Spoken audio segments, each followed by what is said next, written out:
Good morning, good afternoon, everyone. I am so happy to see the participant number ticking up and to see folks joining. Hold on one second, I'm trying to go back a couple slides. One moment.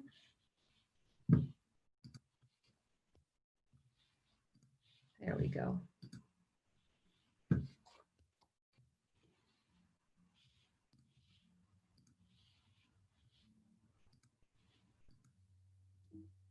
All right, it was a false start, but here we go now. Good morning, everyone. Thank you again for joining this breakout session on a promise for equitable futures. I'm really excited to continue the conversation from the keynote presentations and the innovation spotlights this morning. And what I hope to do during this session at a high level is to dig a little bit deeper into the content of the research in the book that I shared a bit about this morning, as well as to connect to some of the broader content and themes, and also to the extent that is possible through a virtual platform to create some space for connection and reflection. So to that point, wanted to offer some learning norms. Like millions of students, we are doing this work virtually and still trying to connect. So what I'd like to ask is, as people were this morning, please continue using the chat box to share with one another your responses, ideas, questions, and resources. And at certain moments throughout the presentation, I will also try to jump into that chat and to respond to some questions and try to engage a little bit of conversation. But even while I'm speaking, please continue to engage with one another and be active. With time permitting, at the end of this session, we'll place you all in some breakout rooms. And we can use this time for reflection and discussion. I'll offer a couple of prompts, but also in the spirit of self-directed learning, we'll allow that to remain fairly open.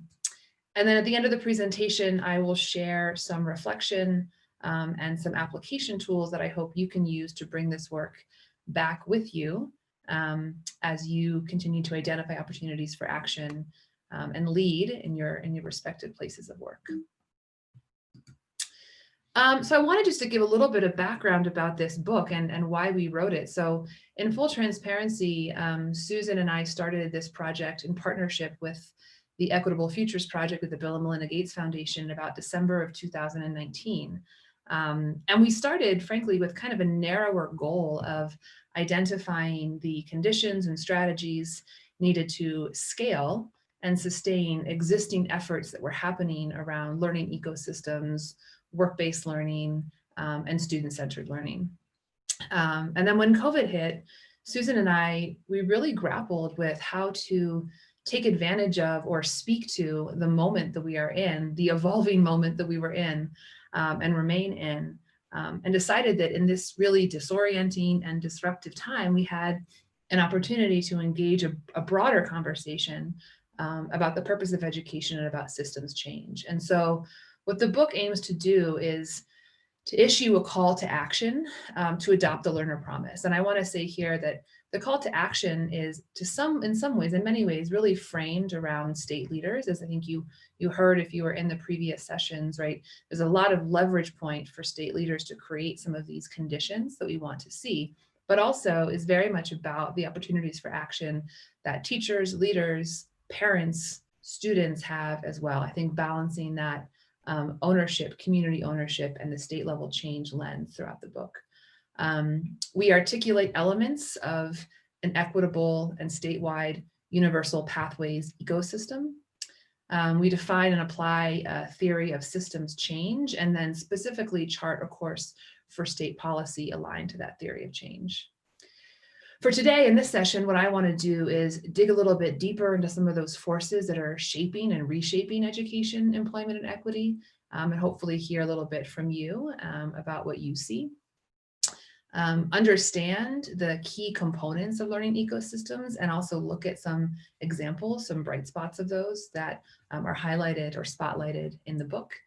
And then identify some opportunities to affect multi-level systems change. And again, here in this conversation, I really want to focus less on the state level conditions and opportunities for action and more on what I think can be grounded, community-based, school-based regional opportunities for action, since I think it's important to consider both of those directions and levels of change.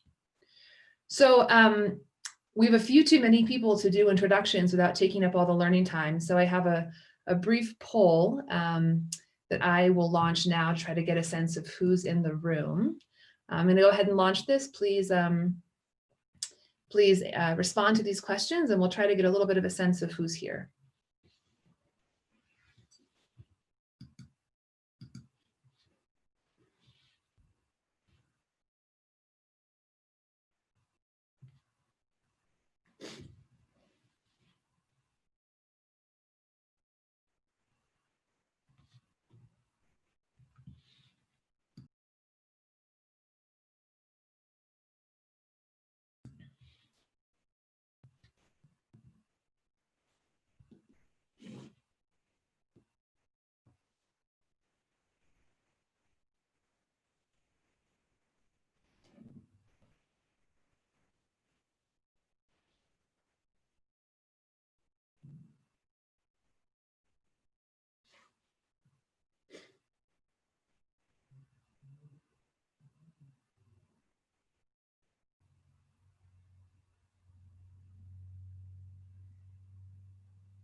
Give it a few more seconds, see if we can get to 100%.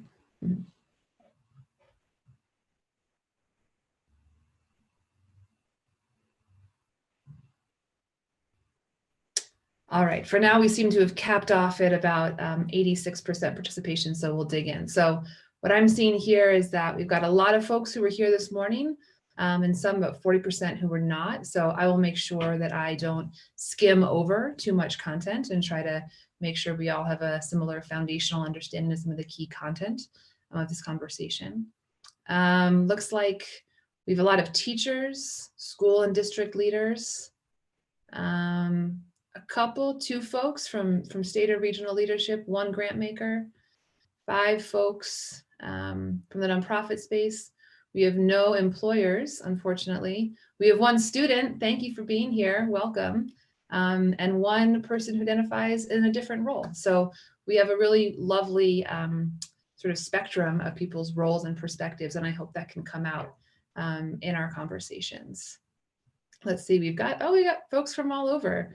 Pretty even split from California, Mountain West, where if you're in Colorado like I am, it's freezing cold today. Midwest, South, awesome. So here are a couple questions I asked to try to understand and have us reflect on the extent to which our experiences reflect some of the themes we talked about, or I talked about in the keynote this morning. So it looks like 75% of folks who are responding did not participate in work-based learning as a student, which I think is telling. And while we're a relatively small group, I think is fairly representative of our educational system presently. And then here we see that about 65% of us did travel that uninterrupted pathway from high school to college and career. And if you recall from this morning, I shared that statistically just 1 in 5 American youth travels that same pathway. So I think it's important to note that at least in that one respect, our representation here in relationship to our experience is a little different than that of most American children today or young people today. So thank you all for participating in that. We will keep right on moving.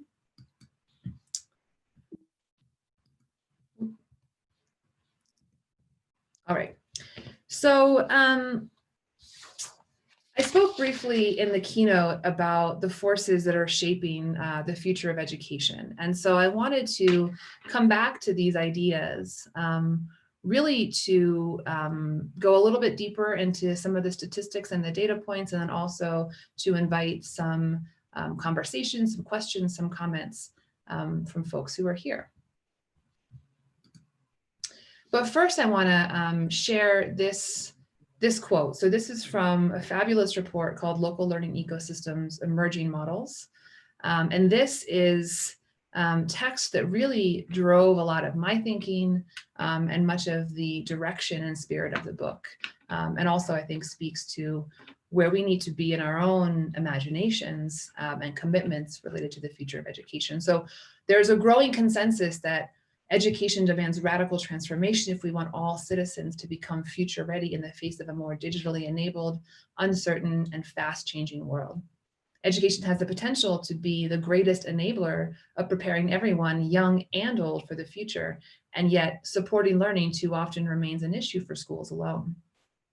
As learning frameworks outlining ambitious global agendas for inclusive education and lifelong learning begin to emerge, and as societies become more connected and intertwined, it is becoming clear that society has a collective role to play in equipping young people to create meaningful futures through lifelong learning. So I invite you, please, to share your reactions, your thoughts about this text in the chat box. I will tell you all, for me personally, this language reminded me, one, of the promise and potential of education, and also of this idea that's central to this research and this work, that there's a collective commitment that we need to move toward, right? Where it is not only the role of schools, but the role of all of us to shape the futures of young people. And I think that is a significant shift in thinking and a very powerful and important idea to hold as we think about the future of learning. So I shared the idea that the individual and societal costs of educational injustices and the economic, social, environmental injustices that they trigger need to be addressed, right? And as we heard from Dr. Jackson this morning, right, that we are at an inflection point where we need to move away from a dominance paradigm. And so, again, some of the research supporting this is that the 4.6 million opportunity youth, the folks who are disconnected from work and school, will cost $6.3 trillion, right? Cost themselves and their own lost income, and cost our collective society over the course of their lifetimes. And that the national economy, by some measures, could be $2.5 trillion larger if we closed racial income gaps. We know today that 1 in 3 African-American boys and 1 in 6 Latino boys born in this moment are statistically likely to be in our prison industrial system.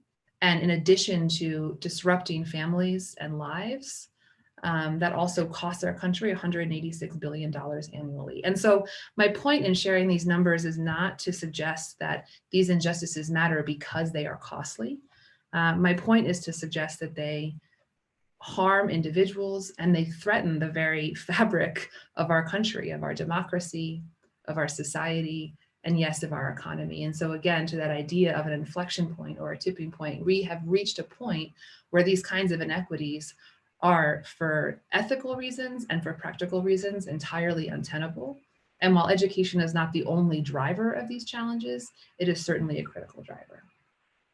As I'm sharing these ideas, please again share into the chat your thoughts about how these and other forces might shape the future of education. And at the end of this section, we'll pause and try to hear from some folks in the proverbial room.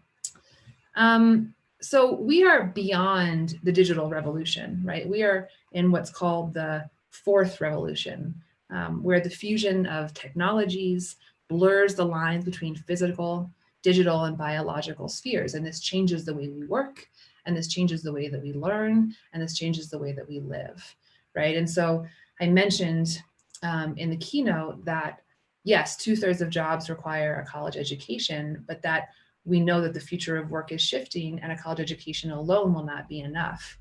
There's some language emerging out there around the idea of a 60-year curriculum, which essentially tells us, right, that people will work for up to 60 years. They will change jobs every 4.5 years, and they will need to upskill every 5 years. We also know that there are some projections that say that up to 60% of the workforce could be independent as soon as 2027. And this is shifting even faster in COVID as we see the expansion of virtual work. And so again, we know that this means we need to think about a lifelong education and about moving away from this time-bound and very linear system of education, where we expect people to have all that they need to thrive and work by the age of 20 or 22 or perhaps 24. And finally, this same fourth revolution is changing how we learn, not just the delivery mechanisms, but also actually the way we think, our cognitive engagement and function. And as I mentioned before, learning is becoming increasingly decentralized and self-directed, especially with the expansion of virtual spaces. And even now in this moment where community partners and families are having to fill the voids that are left by the loss of in-person schooling, we're to some degree seeing an acceleration of this trend toward the decentralization of learning. So I would love to pause there. I'm going to open up the chat if I can. Not too many comments at the moment, but would love to invite any other questions or thoughts about these data or about how these forces might shape the future of education.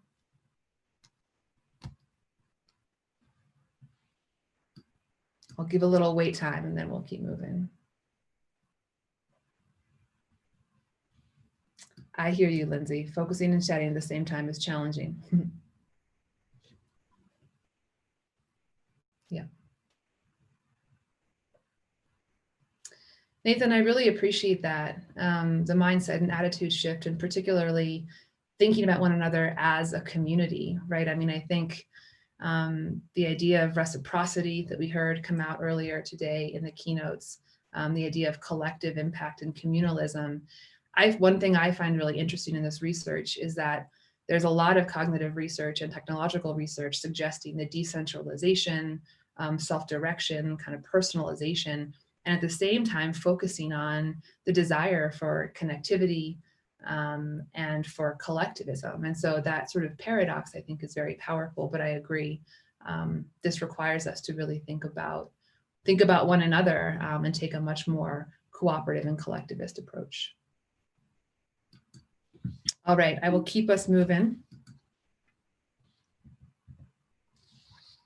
So in the keynote, I shared the learner promise, right? This vision that we designed for a future of education in which every learner has access and support to discover purpose, self-determine, and pursue a certified pathway toward a meaningful chosen career that will build social and economic capital over the course of their lives.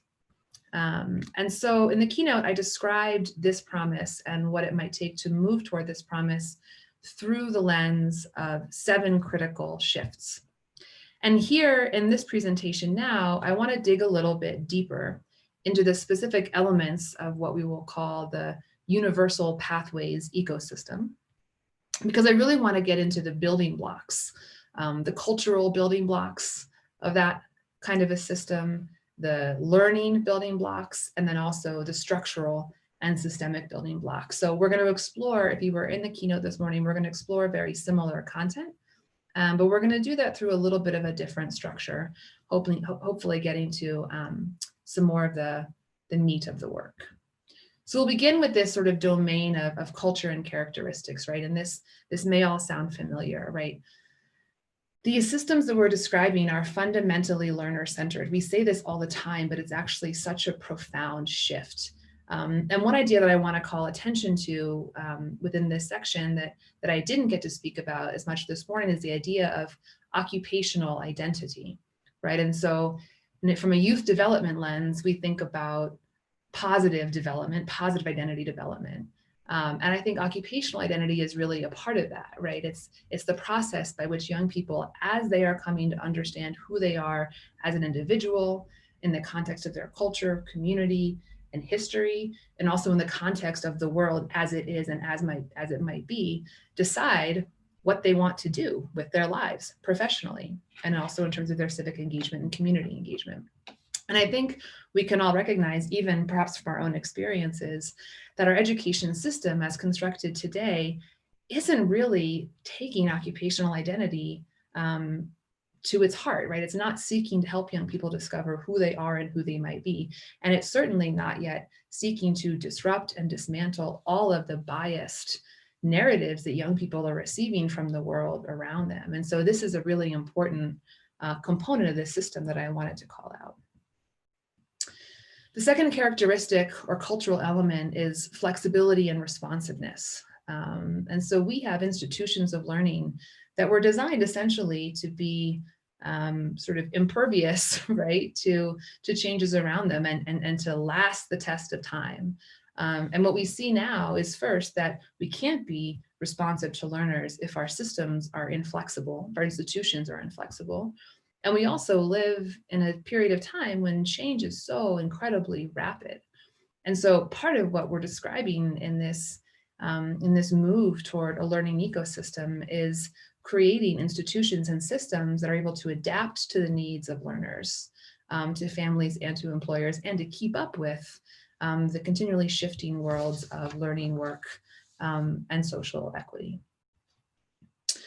Related to the idea that I shared of moving from a system that is centered on schooling to one that is centered on learning, we think about learning ecosystems and universal pathway ecosystems as being connected and porous. And that means they connect learning across K-12, post-secondary, workforce, and community settings.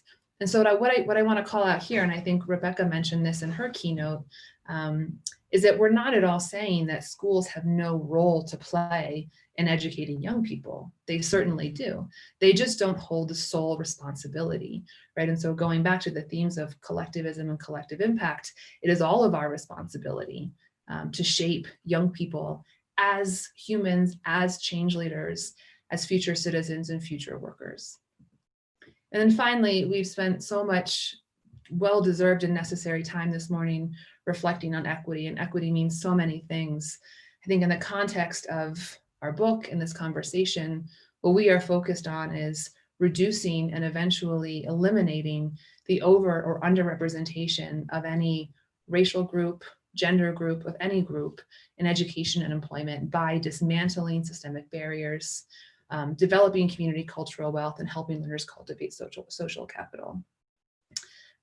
This idea of community cultural wealth, I will just add, was very powerful to me in my own research about this work, because it calls on and speaks to all the forms of cultural capital that exist within young people and within their communities that are so central to helping them navigate their learning pathways, their employment pathways, and their lives, right? And so often in our conversations about building social capital, we very quickly take on a lens of presuming that our job is solely to connect young people with folks outside of their worlds who can help them, without recognizing and valuing the worlds that they come from. I want to share a couple of examples that are highlighted in the book that speak to some of these cultural and characteristic elements. The first is Couragein, which, as you can read, has a mission to inspire underrepresented students to pursue STEM careers. I think what's significant about Couragein, which is a platform offering career exploration, career learning experiences, and mentorship. What I think is so significant is, one, back to that idea of occupational identity development, Couragein is very specifically and directly saying we want to begin in the elementary and middle grades, allowing young people who may not see themselves in STEM careers to explore the idea that they could have a future in STEM, in any variety of the STEM professions that are available. And the way that they do that, or one of the ways that they do that, starting so much earlier than we tend to start, is by bringing in mentors who look like the young people they want to inspire. As you can see, 70% of their role models and mentors are female, and 40% are people of color. I also wanted to highlight LRNG. In their own words, LRNG is closing the equity gap by transforming how young people access and experience learning and the paths they take to success. We are working with communities to build seamless work and learning pathways and a true ecosystem of connected learning. So what Learning does, or LRNG does a little bit more specifically, is with partners, with workforce partners, community partners, school partners, higher ed partners, and community members, they create playlists that integrate virtual and in-learning activities facilitated through a host of community organizations and partners. And they connect those opportunities to college credit and career opportunities for young people. So I think when we think about the idea of being porous and connected, being learner-centered, being flexible and responsive, I think LRNG is a great idea, or a great example rather, of a true learning ecosystem. I want to move on to the sort of second domain of components that comprise learning ecosystems and universal pathway ecosystems. And those are the learning and development components. And I think it's really important to spend time here because so often in the context of systems change or innovation, we talk very much about structural elements. We don't talk enough about the actual nature of learning, right? The pedagogy, the experiences the young people have in and outside of their classrooms. And so learning and development are very much at the heart of this book and this model. So the first point that, or the first element rather, is competency development. And so we'll talk in a little bit about some of the structural and infrastructural elements of competency systems. I think what's important here from a learning perspective is that idea that we've heard over and over and over again this morning, that young people need so much more than academic content knowledge to be successful. And we need to think at the local level, at the regional level, at the state level, and even at the national level, right, about those integrated personal, professional, and academic content and skills that young people need. And I will just pause here to say too, right, just as I mentioned before, we're not proposing doing away with schools. We're not proposing doing away with academic content. We're just saying that academic content and competency or skill development are incredibly important. When I work directly with schools that are designing or redesigning competency systems, I will say that this is often one of the stickiest design challenges for them, right? Which is to figure out how academic content lives alongside competencies and skills. And I think the best and the sort of the through line that I see as schools work through this is that it's important to think about how young people develop lifelong learning skills in the context of content that they care about, creating far more flexibility around content so that young people have a meaningful body of work in which to practice, develop, and apply skills. The second idea here is around anywhere, anytime learning. And we refer to this as essentially the belief within a system that legitimate or credit-bearing and effective learning can and should occur in any time and any place. And so this requires a lot of structural shifts, like shifts away from time-based mechanisms like graduation, diploma, enrollment, even financial aid requirements. And it definitely necessitates changes to assessment and credentialing. I think critically, though, this is also simply a cultural shift. It's a cultural shift for us to think about a universe in which a high school student might only spend 2 or 3 days a week, right, in what we think of as school, and be out in the world, in the community for 2, 3, or even 4 days, right, engaging in all kinds of learning. That is a serious attitude and mindset shift for us. Thirdly, I'll point to this element of integrated programs of study. And so there are 2 components that I want to call out here that are kind of braided together into this definition. One is what we've talked about before, right, is that we want to see schools and employer partners and community partners working together to design pathways and experiences that really are integrated for young people so that young people feel seamless in their navigation. That takes high degrees of coordination, co-design, and ongoing collaboration between teachers, employer mentors, community partners. That too is a structural and a mindset shift. And within that, again, coming back to my earlier statement that we can't forget about pedagogy and good learning, what we also see here is that we need to think not only about training and developing teachers to employ consistently learner-centered, equitable, culturally relevant approaches within their classrooms, but also employer mentors, also community partners. And so one of the exciting and also, frankly, challenging elements of this idea is that we're talking about really developing a much broader group of individuals and adults to have a stake in the development of strong and evidence-based learning experiences and pedagogy for young people.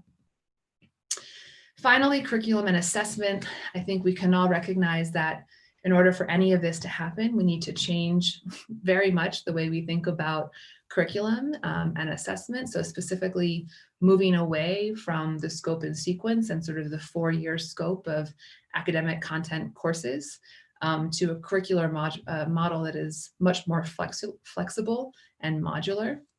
And then also, again, that we think about supporting and validating competency development when and where it happens through those balanced systems of assessment. We have so many examples around the country, from innovations that are happening through the Assessment for Learning project to entire states like New Hampshire and Vermont who have led the way on performance-based assessment and balanced assessment systems. Our challenge here is not the knowledge and know-how, but simply the will and the ability to do this work at a much broader level across all of our states and country. A couple of highlights to share here. So MHA Labs is a group operating out of Chicago, I believe. And MHA Labs, I think, is compelling for a variety of reasons. They worked with over 100 researchers, practitioners, parents, and youth to reach consensus on a core set of what they call easy to understand 21st century skills, organized into domains that they call building blocks, which you can see here, these 6 building blocks.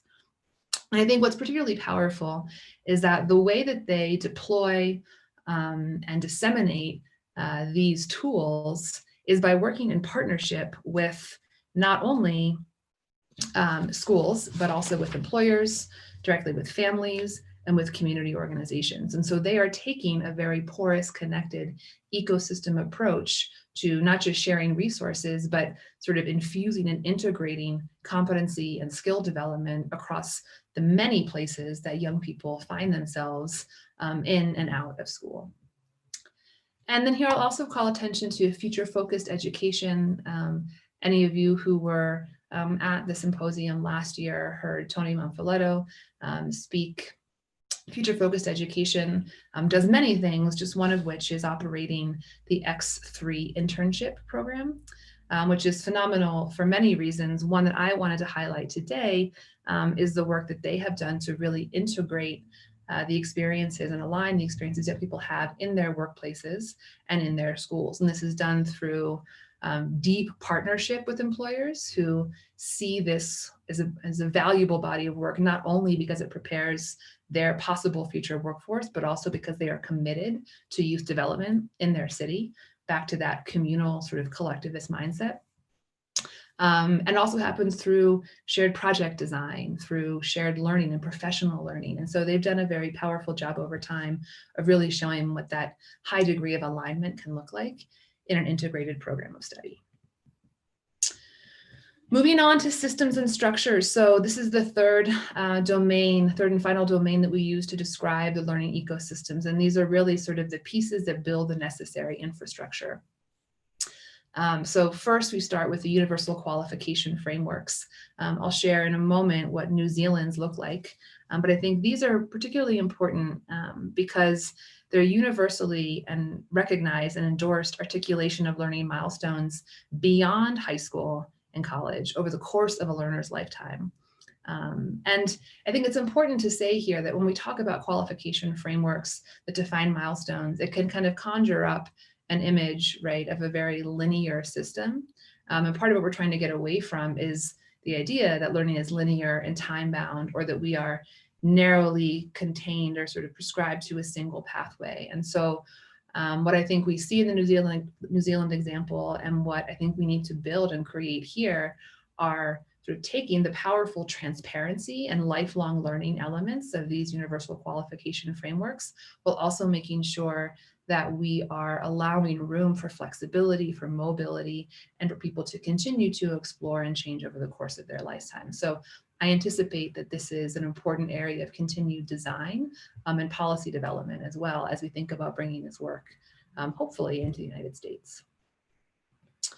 Universal competencies and credentials. So we talked before about competencies sort of through the lens of broader expanded outcomes. And here, what I want to highlight first is that we're talking about moving toward a competency system which is not time bound, right? Which allows far more flexibility for lifelong learning. And also, sort of interestingly, I think, changes the entire notion of what it means to be behind, right? So much of our narrative in US education is about what it means to be behind in learning. And as we think differently about learning and development, not as time bound, that conversation, that mental model also begins to shift. I also want to call attention here to kind of a structural or a design feature where we can imagine that there are certainly universal competency requirements in competency frameworks, right? So these are things that we want all learners to be able to know and be able to do because they allow mobility, they allow learning, they allow transfer across any number of personal, professional, and civic pathways. At the same time, right, part of the challenge of the American high school, right, is it is comprehensive. It allows so little room for differentiation. Differentiation doesn't happen until college, and even then it's only through kind of the lens of a major. And so in competency frameworks, what we see are powerful examples, or we want to see are powerful examples of systems that define those foundational competencies and then also define the variation and the differentiation that students can select into as they make choices about their own directions. Thirdly, we've spoken a lot about cross-sector and shared governance. I think in some ways this is very straightforward. We're recognizing that in order to have an ecosystem model, we need to have those sectors at the table, statewide, regionally, locally, even within individual schools.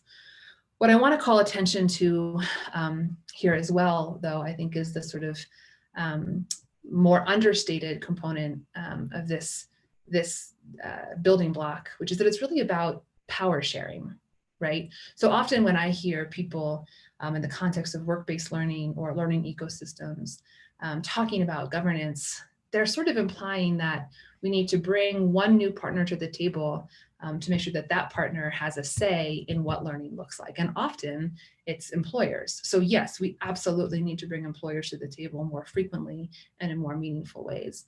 But when in this book, when Susan and I talk about cross-sector governance, we are by no means suggesting that the purpose of that governance system is for any sector, employer or other, to have an outsized role in defining what learning looks like. We are talking about creating power-sharing bodies, right, that include the sectors we've described and also necessarily include families, community members, and students. And so back to that change framework that if you were with me this morning, you saw me present, the relational change element is so critical. And in many ways that happens here in the development of cross-sector and representative leadership. Finally, shared and transparent data systems. There again are sort of two critical components to call out here. One is that these are data systems that allow and support collective impact in those governing bodies by creating shared sets of knowledge and data that can be used to drive design and improvement. And the other is that we're also trying to create data systems that are far more student-centered. And so I think I'll share some examples of this, but let it be said for now that what we're talking about is creating data systems that allow young people to own the record and the evidence of their learning achievements over the course of their lifetime. So a couple examples here. Again, this is the New Zealand framework that I've mentioned a couple times. This is aligned across primary, secondary, and higher education, as well as workforce credentials and certifications. And as in their own words, they say this is the heart of New Zealand's education system. All qualifications come with an assurance of quality that is recognized and trusted worldwide.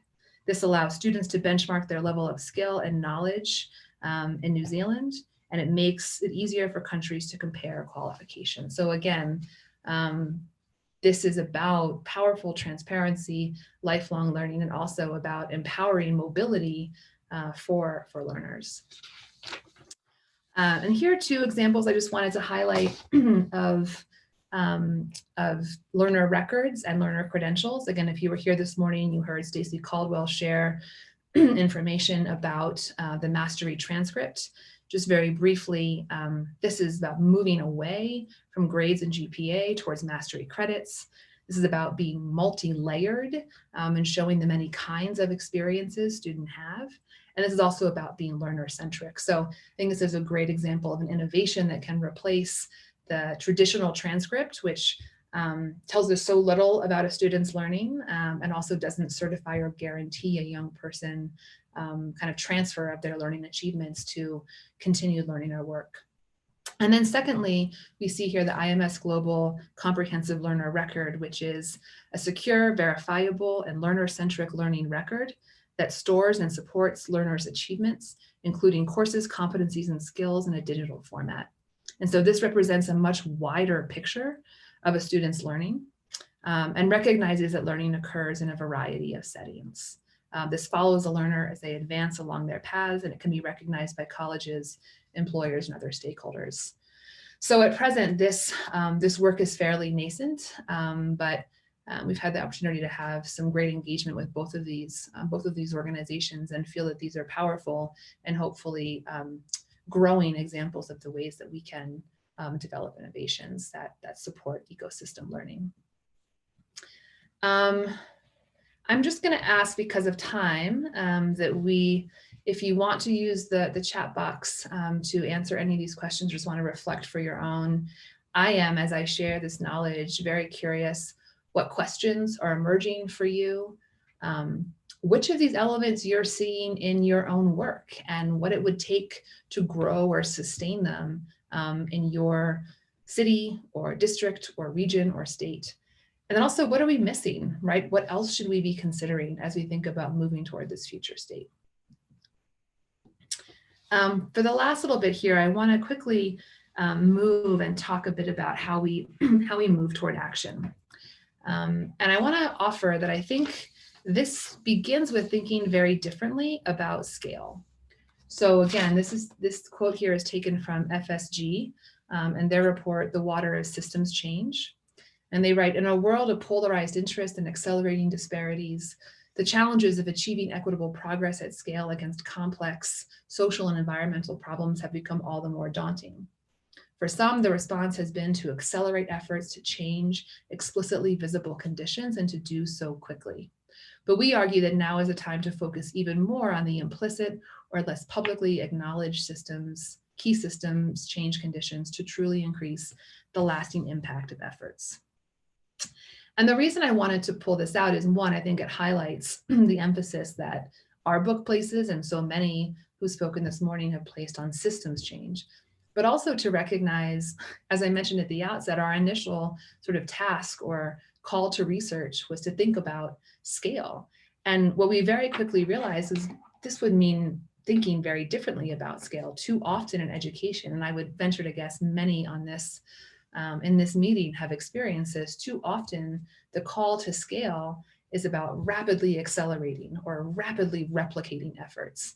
And it is problematic because it is often top down, right? It is often so urgent that it denies the opportunity to think about the human dynamics of change and the fundamental importance of relationships in sustaining change. So I want to quickly share a little bit of research that did not come up this morning about how we reframed scale in the book and are thinking about ecosystems. So first is this idea that in an ecosystem lens, we need to think about scale through the lens of adoption, right? And this means the uptake and integration of core practices within and across multiple levels of a system. So here you can imagine that not only do we need to go kind of horizontally, right, and to extend and share the adoption of new practices broadly to more places, but within each of those places, for example, within each school, we also need to go there broadly within each classroom. And within each classroom, we need to go broadly, right, to each learner and each teacher. And then within each individual, we're talking about the real integration of new practices into their ways of working, their rhythms, and their routines. So this is sort of an idea of breadth and depth, and emphasizing this idea of true integration, deep integration at all of those levels. The second idea I'll share about scale is about capability. So in order to be at scale, we think an innovation or a new system needs to be integrated into the knowledge and skills of the individuals who are engaging, right? So in this case, learners, educators, families, employers have the knowledge and skill they need to work in new ways. And secondly, I think this part is really interesting.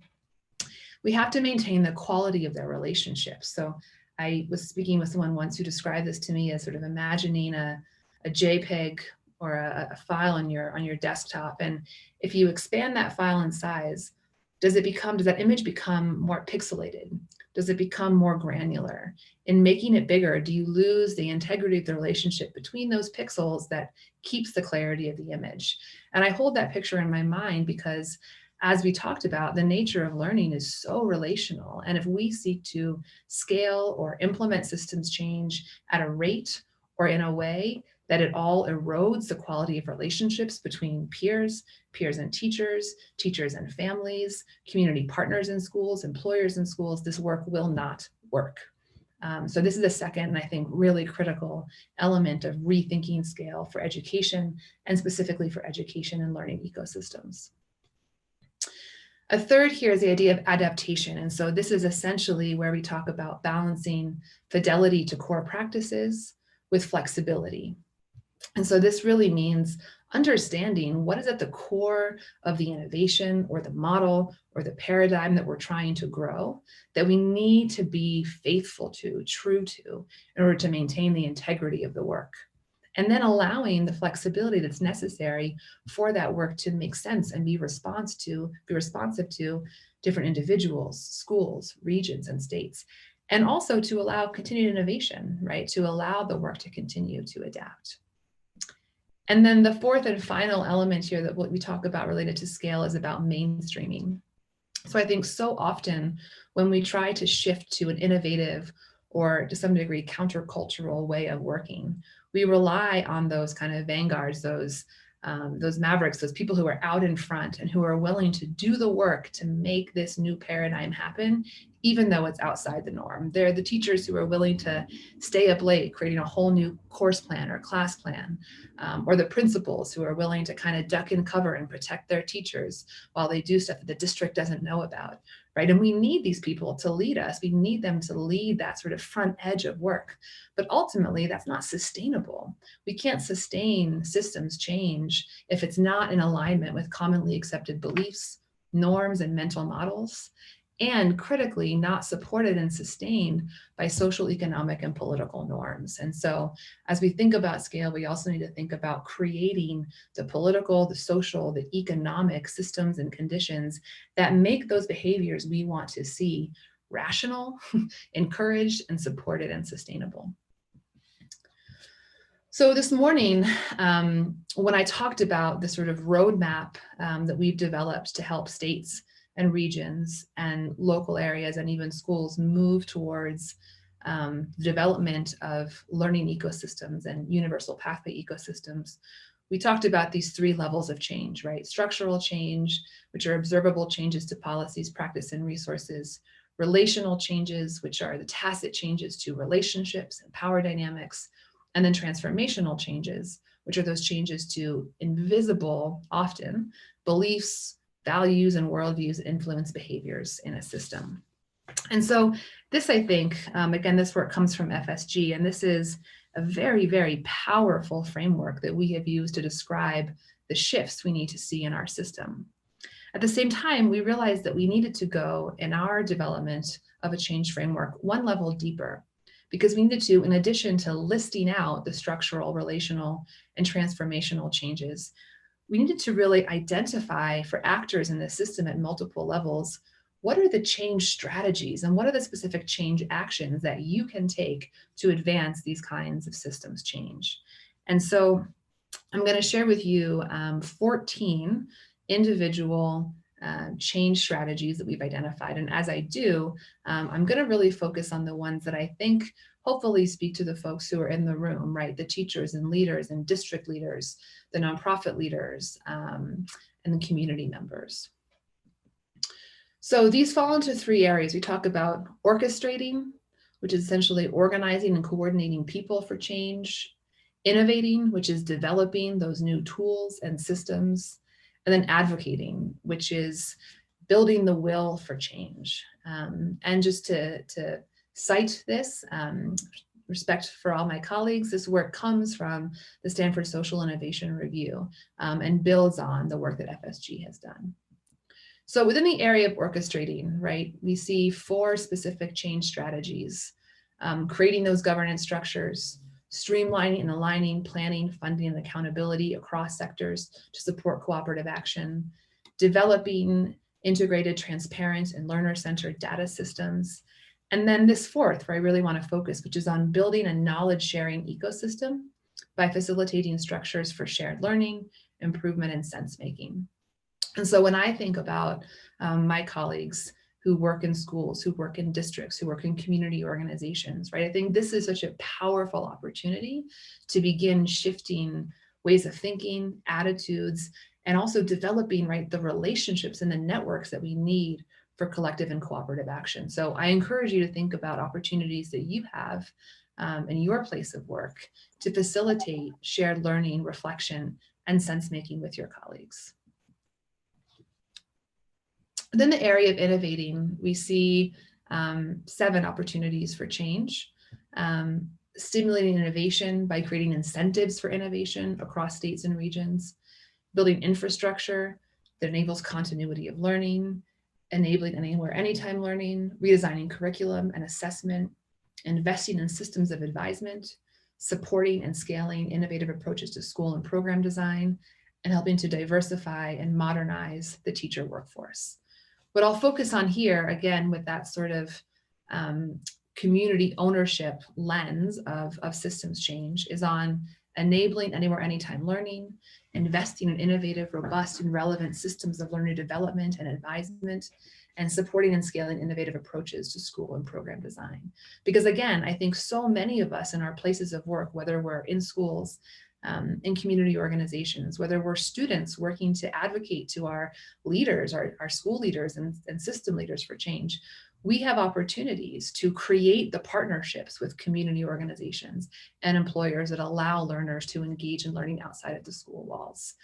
We have the ability to develop systems of advisement, not only in terms of our counseling staff in our schools, but also by working with our employer partners to say, here's how you can take students and go under your wing, or to work with our community organizations that have the ability to provide deep mentorship and coaching for young people. And as so many schools I know are currently doing, we have the opportunity, whether we're in high schools or in post-secondary institutions, to really think dramatically differently about the fundamental structures and approaches within our schools and programs. And then finally, within the area of advocating, we see 3 primary change actions. One is engaging diverse stakeholders to share stories and experiences. The second is investing in research, learning, and engagement to build collective knowledge. And the third is advocating for policy and systemic solutions. And so here I want to highlight engaging stakeholders to share stories and experiences, right? If we think about those truly powerful levels of systems change around relationships and mental models change and relationships develop as we hear human-centered lived experiences in new ways, as we go to the students who are experiencing learning, as we talk to the employers who are feeling these powerful experiences of the young people in their places of work. These things are powerful, and we have the ability to do that wherever we are in the system. And finally, in this particular moment in our history, I think it has probably never been more important that we advocate for policy and systemic solutions to promote social and economic equity. And I would emphasize here, as I did this morning, that I think this is both within education, that we are all taking on the role of advocate around racial equity, around the removal of barriers to equity within our schools and districts and states. And then we also recognize that schools are not islands. Schools live in the broader context of our communities, our economies, our states, and our societies. And so that we need to also advocate for local and state level policies, whatever happens at the federal level, that promote racial equity, especially through COVID recovery. So I am looking at time, and I apologize to everybody because I did not leave time for the breakouts that I promised. But I again encourage you to think and reflect about where you see yourself within the description of the learner promise and the universal pathway systems. And which elements of these building blocks do you see in your work or could you see in the future? And reflecting on the shifts where you see yourself in your work, yourself and your team relative to these shifts. Where are you moving toward the learner promise, and where are you closer to the learner state? And then again, if we think about those three interrelated change strategies, orchestrating, innovating, and advocating, where do you have the most leverage to affect change, and what could this look like?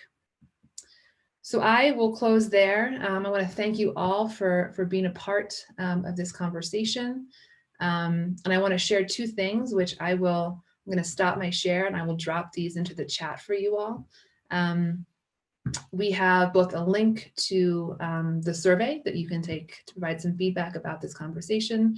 And then I also have created and will provide you with a tool that you can take back to your teams and your places of work to engage in some reflection and hopefully some action planning, particularly because we didn't manage to have time for this in this conversation. So thank you all both. And Nikki, are there other housekeeping items that I should be sure I touch on?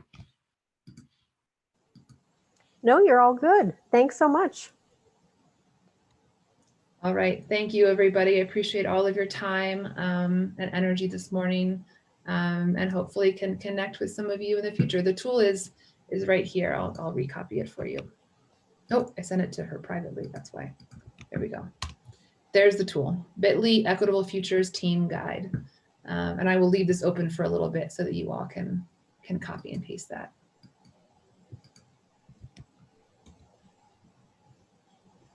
Thank you, everyone. Have a wonderful afternoon.